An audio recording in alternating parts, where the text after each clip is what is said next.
Hey everyone, this is Elenbaas from Nightlight Astrology, and today we're going to continue our exploration of Venus's entrance into Pisces, where she is exalted, by taking a look at Venus through all 12 signs. It's a bit of a horoscope for you guys to check out today.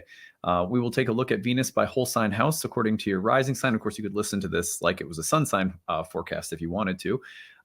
And by doing that, we'll get a feel for where Venus in her exaltation is showing up in your chart and where you might feel that, because Venus exalted is one of my favorite placements of Venus throughout every year. Like anytime that Venus is in Pisces, I just noticed that it correlates with some of the most fantastic Venusian experiences and qualities. Of course, it's not going to be that way for everyone. It depends on the particulars of your chart and what you're going through at any given moment in time. But Venus in Pisces is wonderful. For most people really love Venus in Pisces. So hopefully this is a bit of good news today and gives you just a sense of where Venus might be distributing her blessings in the couple of weeks ahead. So before we get into that today, as always, don't forget to like and subscribe.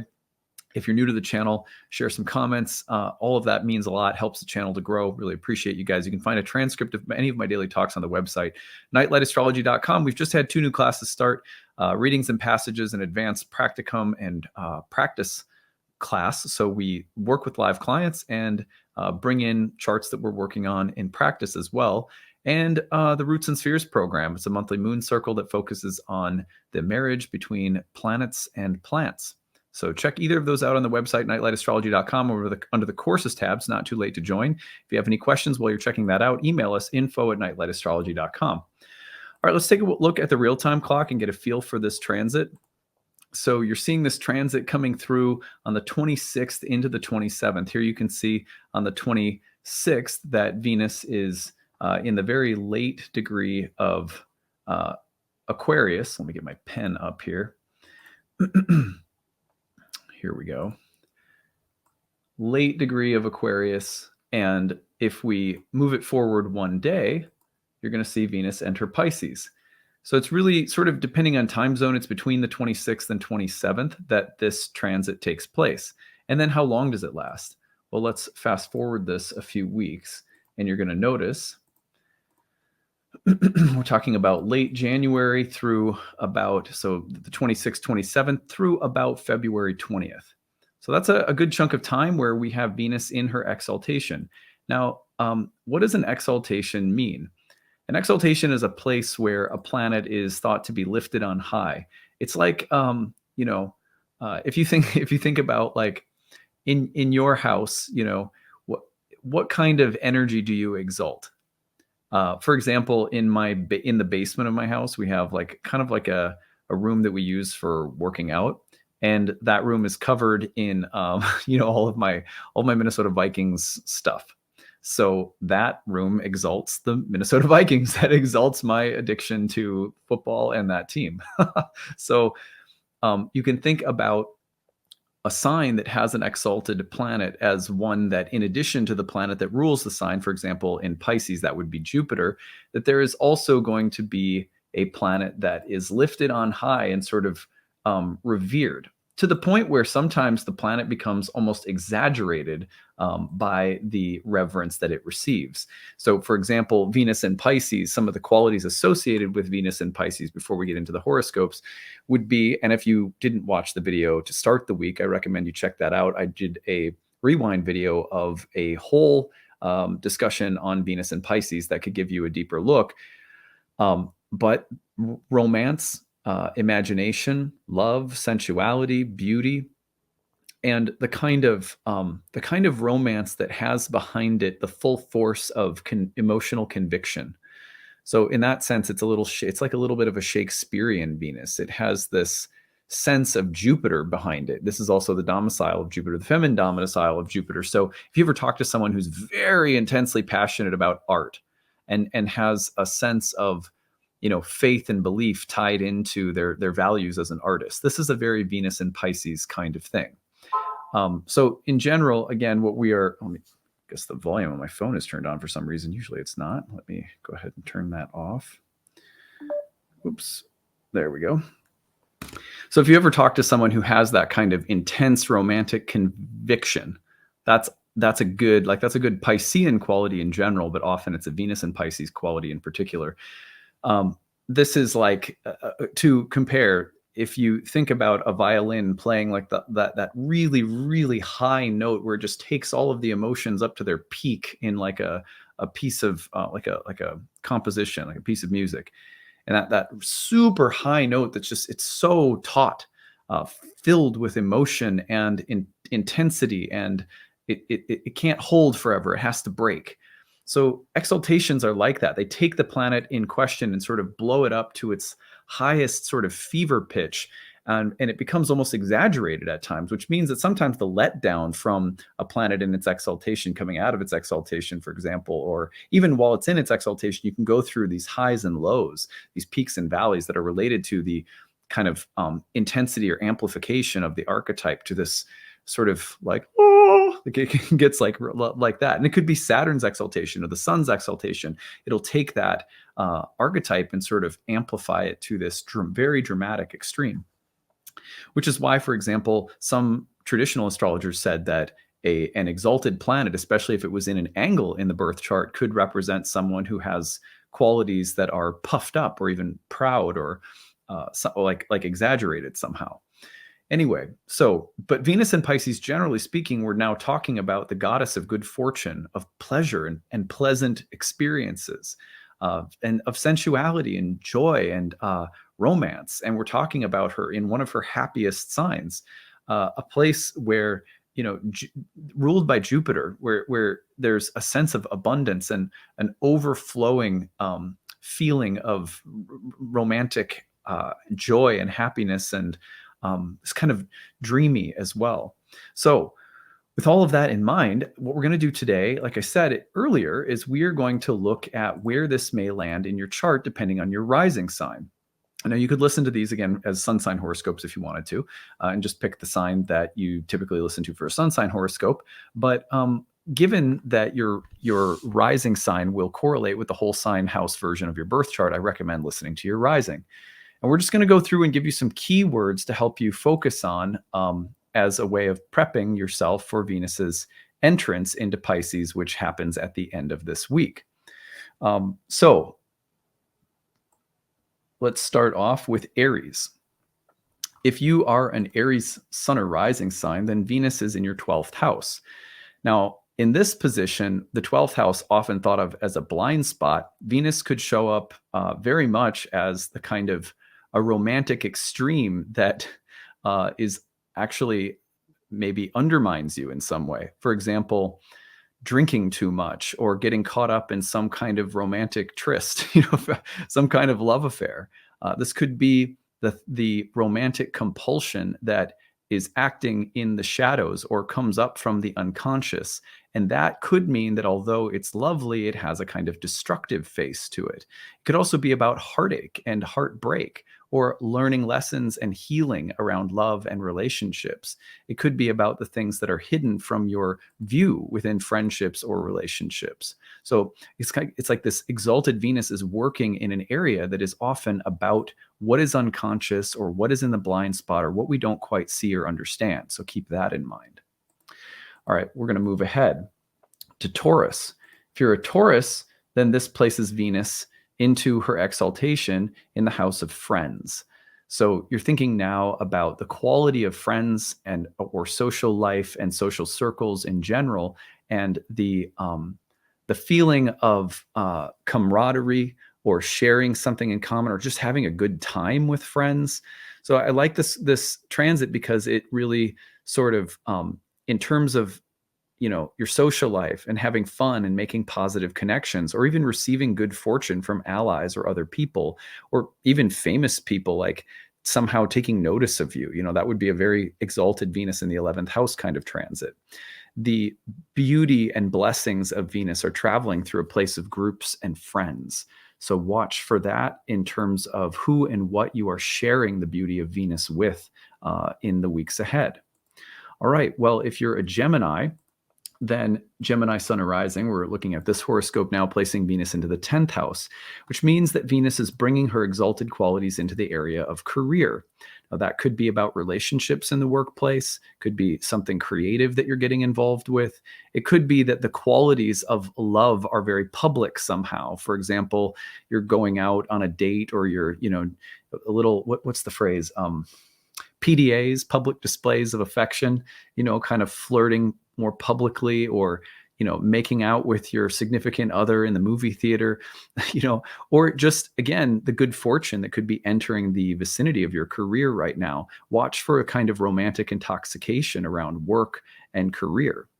So let's go forward. If you're a Cancer, this is now entering the 9th house, the place of religion, spirituality, beliefs, and our philosophical convictions. So with Venus entering, I wonder what kind of role art, beauty, sensuality, sexuality, women, the goddess are playing in the development of your faith right now. So, it could be a season where Venus is really making the case that about how she needs to be included in the system of your beliefs and convictions. It could be that she comes in and brings you into a class with other women studying something that's very feminine, or an art class, or something Venusian coming in that you might be learning or studying about. It could be that Venus in Pisces represents a place that you're traveling to, or a romantic getaway, or something like that, since the 9th house is also connected to things like travel and like foreign countries. All right, if you are a Leo rising, we're taking Venus and putting it into the 8th house. Now, this is a complicated one because the 8th house is about what bonds us to other people, but also what obligates us to other people, or other people to us. An exalted Venus there could mean that there are really nice forms of blessings, gifts or blessings coming in through, significant others or loved ones or people in your life who may have something really amazing to share with you.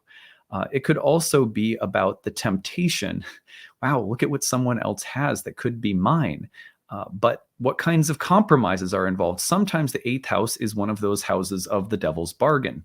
And so I would be careful about what shines and shimmers and grabs your attention and looks like something that could benefit you, but may involve you in relationships with people that in the end will not be good. That would be one shadow to watch for here. But on the other hand, Venus in the 8th house can just mean that there is a form of abundance, blessing, and interconnectedness that is really showering you with good things right now. And so I wouldn't look, as I sometimes say, I wouldn't look a gift horse in the mouth. You take what's given and know that sometimes good things come, and it's okay to just accept them. Now, if you're a Virgo rising, this energy is entering the quintessential Venus in the 7th house. Love, sex, marriage, the house that Indian astrologers called Kama, as in the Kama Sutra, pleasure, joy, sometimes lust, right? What do we desire that we can or can't have, that we should or shouldn't have? Questions like that may come up, especially with Neptune co-present in the 7th house. But this is also about just allowing ourselves to be taken away into a deeper emotional, sensual, romantic, and imaginative space with other people. If you're a Virgo rising, an earth sign rising ruled by Mercury, that's not always easy.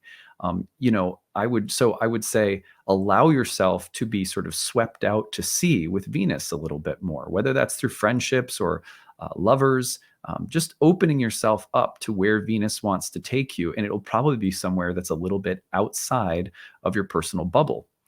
All right, let's go ahead to Libra. So for Libra, Venus is in the 6th house, and this has the feeling of sacrificial work and labor. It's about mending things that are broken, helping where help is needed, pouring your love and attention and tenderness and care. This is where, if you have an imagination and you're an artist or you're a caring, empathetic type, you may find that you are incredibly useful to someone else this month. But you may also find, or in the weeks ahead, I should say, but you may also find that you are being asked to do more than you can. And so setting boundaries is important, and looking at where, kind of how much you can give without feeling exhausted. That's going to be important, especially since as a Libra, this is your ascendant ruler in the 6th house. It's also about love sickness. It's about burning with things or for things that you love.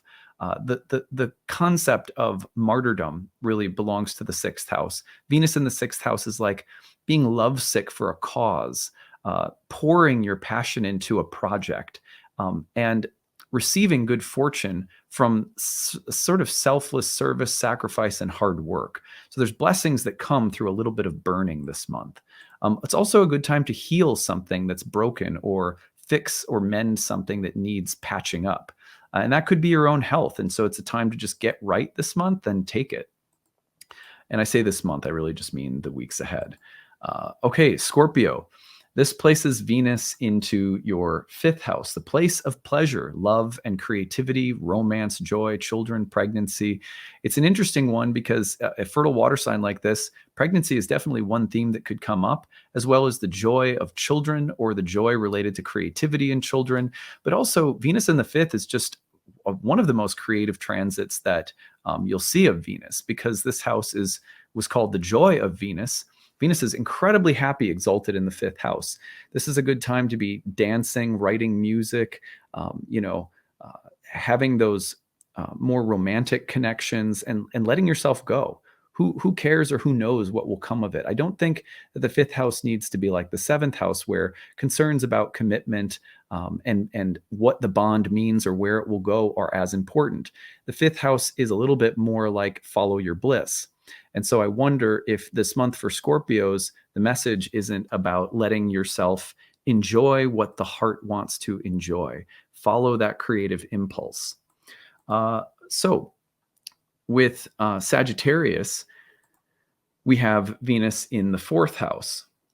And Venus in the fourth house is now in the house of home and family. And so one of the nice things about this is that Venus in the fourth Venus in the fourth house will often bring blessings, benefits, and sort of like Venusian enrichment into the home. So for example, if you do a staycation with someone you love, you get that new couch that makes your living room feel so much more cozy and comfortable. Or let's say that you decide to move in with someone, or it's a long weekend that you decide to travel out of town and stay with a long distance lover. Venus in the fourth house brings romance, joy, and beauty, in other words, into the space of home. It's also about the joy and benefits and blessings that come through family and family members, through real estate and property, land and connection with nature. And so I like this as a kind of nature, natural goddess energy that's also there. It's a really good time to go inward, or to, take some time like hiking out in nature. Venus in this space has a kind of nocturnal, natural world feeling. Like, she'll be really happy if you take time to find her in the places that are most organic. That's a fourth house theme with Venus in Pisces. Of course, it's also about sacred mysteries, about women and the mysteries and the deeper and more intimate spaces that have to do with femininity. It's a very sexual transit, in the sense that you could see there just being a theme about needing to go very deep in love and romance. And I would also look about just themes around love and romance within the larger family. For example, a sibling getting married, or, just abundant, happy, good news coming in through the topic of family in general. All right, well, that's Sagittarius. Let's go along to Pisces, or to Capricorn, I should say, which places Neptune and Pisces in the third house.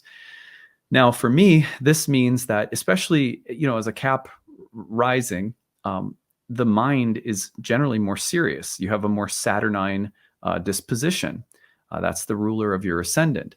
Well, you have in the next couple of months, Saturn entering Pisces, and before it, Venus is entering Pisces, which to me suggests that there's almost like a theme of romance and melancholy that is going to be so much more important for you. Like you're about to move into a chapter in life for a couple of years where melancholy and romance and darker, imaginative, moody, but also sensual themes are going to occupy your mind and need to find and root themselves in your environment and be tended to. Because if you tend to those things, they're going to help you grow, and they're going to help you accomplish some things that you need to accomplish, or just take care of your mind in a way that is very healing and soothing. The third house Pisces energy, compared to having Saturn in your first and second houses, moves from more practical spaces concerned with, identity and responsibility and work and business and money. And now it's moving into a space where it's almost like an interlude that's inviting you to think bigger and go into vaster and subtler spaces, romantic and imaginative spaces. And Venus is sort of leading the way for Saturn to be doing that and shifting what occupies your mind and how you're thinking. It's like you're ready to think in a way that is more intuitive and imaginative. And it'll be a real blessing, especially if you're someone who has had the burden of having to deal with very serious, heavy personal, professional, or financial things the past 4 or 5 years. All right, so let's go forward to Aquarius. If you're an Aquarius rising, then you have Venus in your second house, which is wonderful for the topic of money and finances. It's a real, it's like one of the significations that you could almost picture would be like a garden that suddenly everything's blossoming. All the wildflowers that are coming up. In Minnesota during the summers, you drive, there's all along the sides of the road so many herbs and wildflowers that are blossoming.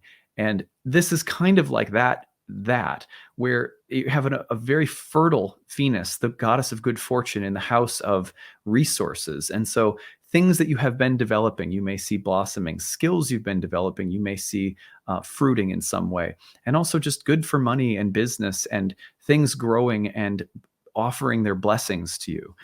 It's a great transit for business if you're an entrepreneur. It's a great transit. Well, one thing that it can do is it can give you the impulse to purchase things that are extravagant. So you want to be a little bit careful about that. But otherwise, a great transit for things growing and flourishing around assets and resources. All right, well, finally, we'll take Venus in Pisces into the first house. If you're a Pisces rising, then you have Venus in the first. A wonderful placement for Venus in terms of feeling attractive and magnetic and charming. Maybe just the feeling of being beautiful or being happy, or just feeling a little bit more ease or bounce in your step, or feeling a greater well-being, or the desire to look your best and take care of yourself a little bit better. It can translate into just buying things in your wardrobe, like, oh, I want to feel extravagant, so I'm gonna buy a new dress, or whatever the case might be.